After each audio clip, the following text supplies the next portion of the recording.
Jaya Radha Madhava Punya Vihari.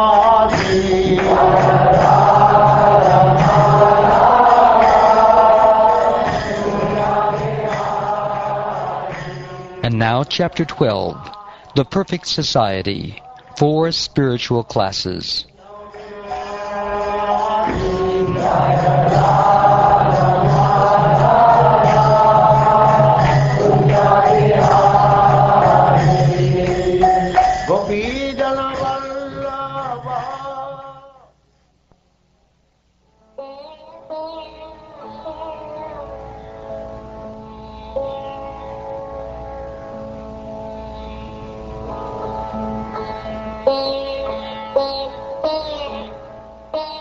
Narad Muni said, "A student should practice completely controlling his senses. He should be submissive and should have an attitude of firm friendship for the spiritual master. With a great vow, the brahmachari should live at the Gurukula only for the benefit of the Guru. At both junctions of day and night, namely in the early morning and in the evening, he should be fully absorbed in thoughts of the spiritual master, fire, the sun god, and Lord Vishnu, and by chanting the Gayatri mantra, he should worship them. Being called by the spiritual master, the student should study the Vedic mantras regularly. Every day, before beginning his studies, and at the end of his studies, the disciple should respectfully offer obeisances unto the spiritual master. Carrying pure kusha grass in his hand, the brahmachari should dress regularly with a belt of straw and with deerskin garments. He should wear matted hair, carry a rod and water pot, and be decorated with a sacred thread as recommended in the Shastras. The brahmachari should go out morning and evening to collect alms, and he should offer all that he collects to the spiritual master. He should eat only if ordered to take food by the spiritual master. Otherwise, if the spiritual master does not give this order, he may sometimes have to fast. A brahmachari should be quite well behaved and gentle, and should not eat or collect more than necessary. He must always be active and expert, fully believing in the instructions of the spiritual master and the Shastra. Fully controlling his senses, he should associate only as much as necessary with women or those controlled by women. A brahmachari, or one who has not accepted the grihastha ashram, or family life, must rigidly avoid talking with women or about women, for the senses are so powerful that they may agitate even the mind of a sannyasi, a member of the renounced order of life. If the wife of the spiritual master is young, a young brahmachari should not allow her to care for his hair, massage his body with oil, or bathe him with affection like a mother. Woman is compared to fire, and man is compared to a butter pot. Therefore, a man should avoid associating even with his own daughter in a secluded place. Similarly, he should also avoid association with other women. One should associate with women only for important business and not otherwise. As long as a living entity is not completely self-realized, as long as he is not independent of the misconception of identifying with his body, which is nothing but a reflection of the original body and senses, he cannot be relieved of the conception of duality, which is epitomized by the duality between man and woman. Thus there is every chance that he will fall down because his intelligence is bewildered. All the rules and regulations apply equally to the householder and the sannyasi, the member of the renounced order of life. The grihastha, however, is given permission by the spiritual master to indulge in sex during the period favorable for procreation. Brahmacharis or grihasthas, who have taken the vow of celibacy, as described above, should not indulge in the following: applying powder or ointment to the eyes, massaging the head with oil, massaging the body with the hands, seeing a woman or painting a woman's picture, eating meat, drinking wine, decorating the body with flower garlands, smearing scented ointment on the body, or decorating the body with ornaments. These they should give up. According to the rules and regulations mentioned above, one who is twice born, namely a Brahmin, Kshatriya, or Vaishya, should reside in the Gurukula under the care of the spiritual master. There he should study and learn all the Vedic literatures along with their supplements and the Upanishads, according to his ability and power to study. If possible, the student or disciple should reward the spiritual master with the remuneration the spiritual master requests, and then, following the master's order, the disciple should leave and accept one of the other ashrams, namely the Grihastha ashram, Vanaprastha ashram, or Sannyas ashram, as he desires. One should realize that in the fire, in the spiritual master, in oneself, and in all living entities, in all circumstances and conditions, the Supreme Personality of Godhead, Vishnu, has simultaneously entered and not entered. He is situated externally and internally as the full controller of everything. By practicing in this way, whether one be in the Brahmachari ashram, Grihastha ashram, Vanaprastha ashram, or Sannyas ashram, one must always realize the all-pervading presence of the Supreme Lord, for in this way it is possible to understand the absolute truth.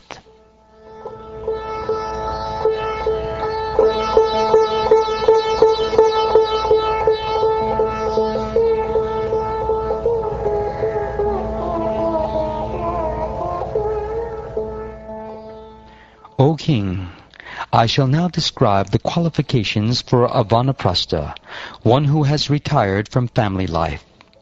By rigidly following the rules and regulations for the Vanaprastha, one can easily be elevated to the upper planetary system known as Mahaloka. A person in Vanaprastha life should not eat grains grown by tilling of the fields. He should also not eat grains that have grown without tilling of the field, but are not fully ripe. Nor should a Vanaprastha eat grains cooked in fire. Indeed, he should eat only fruit ripened by the sunshine. A Vanaprastha should prepare cakes to be offered in sacrifice from fruits and grains grown naturally in the forest. When he obtains some new grains, he should give up his old stock of grains. A Vanaprastha should prepare a thatched cottage or take shelter of a cave in a mountain only to keep the sacred fire, but he should personally practice enduring snowfall, wind, fire, rain, and the shining of the sun. The Vanaprastha should wear matted locks of hair on his head and let his body hair, nails, and mustache grow. He should not cleanse his body of dirt. He should keep a water pot, deerskin, and rod, wear the bark of a tree as a covering, and use garments colored like fire. Being very thoughtful, a Vanaprastha should remain in the forest for 12 years, 8 years, 4 years, 2 years, or at least 1 year.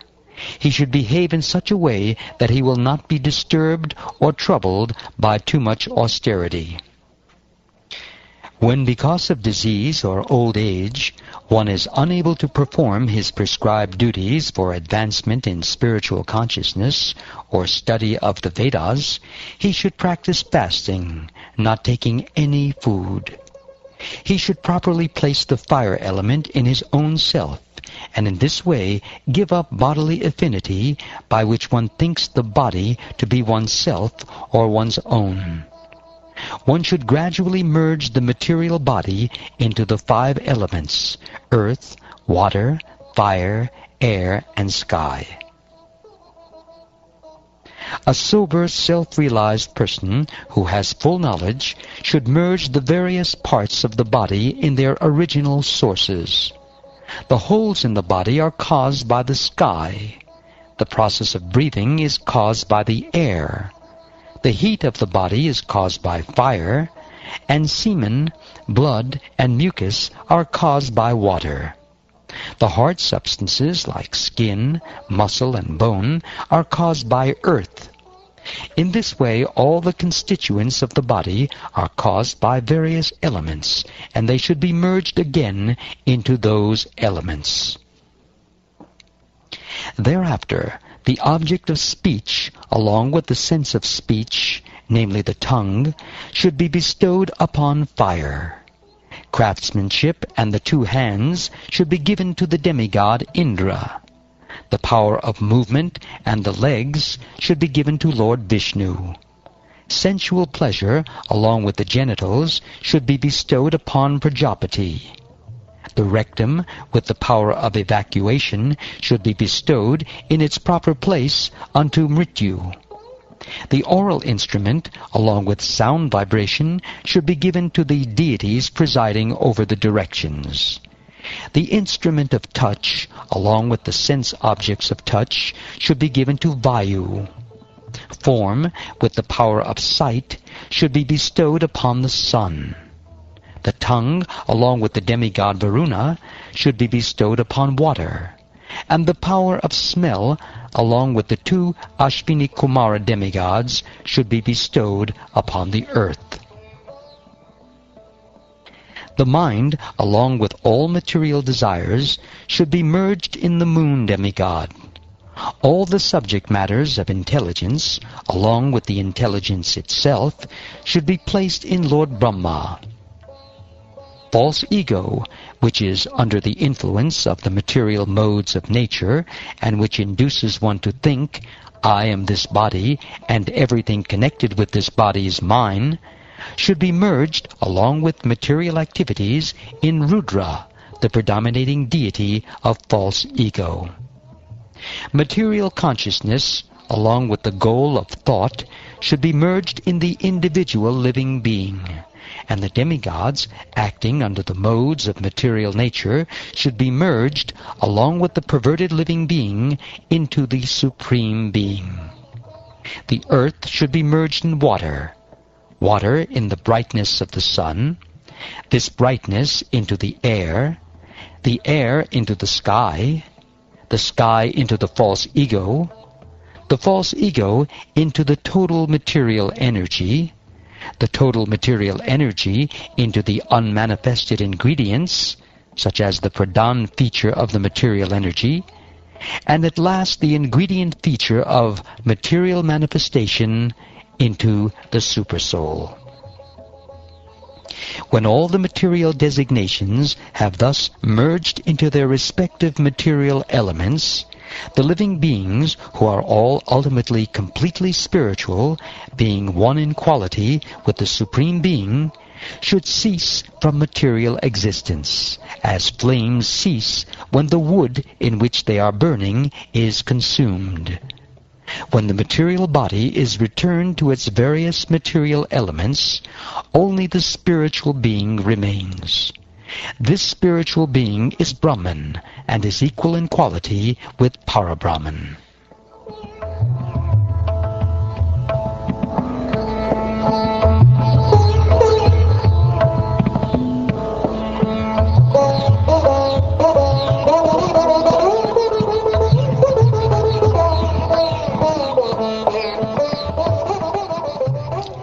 Thus ends the 12th chapter of the 7th canto of the Srimad Bhagavatam, entitled The Perfect Society, 4 Spiritual Classes.